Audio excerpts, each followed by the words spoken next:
সবচেয়ে সৎ লোক দিয়ে প্রোগ্রাম করতে পারলে করবেন, না হলে প্রোগ্রাম বন্ধ। আমার প্রোগ্রাম নেওয়ার ক্ষেত্রে আমাদের যে টিম আছে, আমি আগে কই যে যারা করতেছে তাদের একেবারে স্ক্যান করি।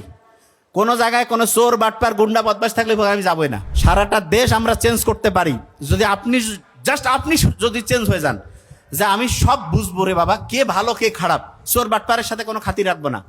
যে 2 নাম্বারি করে চুরি করে ঘুষ খায়, মানুষকে ঠকায়, 2 নাম্বারি করে টাকা পয়সা ইনকাম করছে, তার সাথে অত মিষ্টি মধুর কথা কেন রে বাবা? হ্যাঁ, দেখা হয়েছে এমনিতে, আসসালামু আলাইকুম, কিন্তু ওক আবার প্রধান অতিথি বানিয়ে থুইছেন কি কারণে? পয়সার ধান্দা। তা আপনিও তো বড় চোর রে বাবা। প্রোগ্রাম বন্ধ করে দেন। সবচেয়ে সৎ লোক দিয়ে প্রোগ্রাম করতে পারলে করবেন, না হলে প্রোগ্রাম বন্ধ।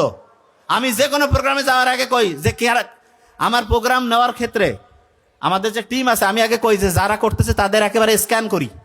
কোনো জায়গায় কোনো চোর বাটপার গুন্ডা বদমাশ থাকলে আমি যাবই না। যে ভাই এটা কেমন কথা, আগে আমি গোটাল দেখি একদম, যে এখানে কে আছে, চুরি আছে নাকি ভালো লোক আছে। মানে ওই যে বাটপার আসিয়া থাকবে আর আমি এখানে যাবো, নো, কখনো এটা হবে না।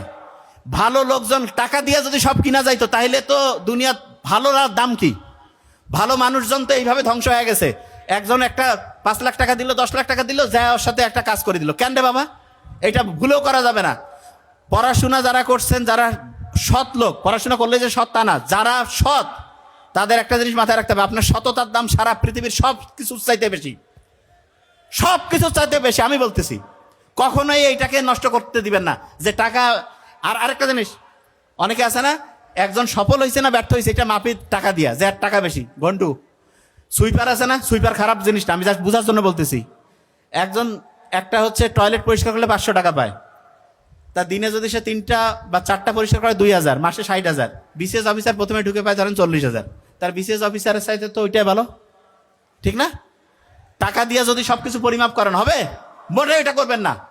জিনিসটাকে আমি বুঝাইতে পারছি? মাথায় ঢুকছে? শোনেন, ভালো লোক এইটার কোনো বিকল্প নাই। কোন লোক? ভোট যখন দিবেন আল্লাহর নামের কথা একটু খেয়াল করবেন, যে আল্লাহ কি বলছে সেই জিনিসটা একটু খেয়াল করবেন, তারপরে ভোটটা দিবেন।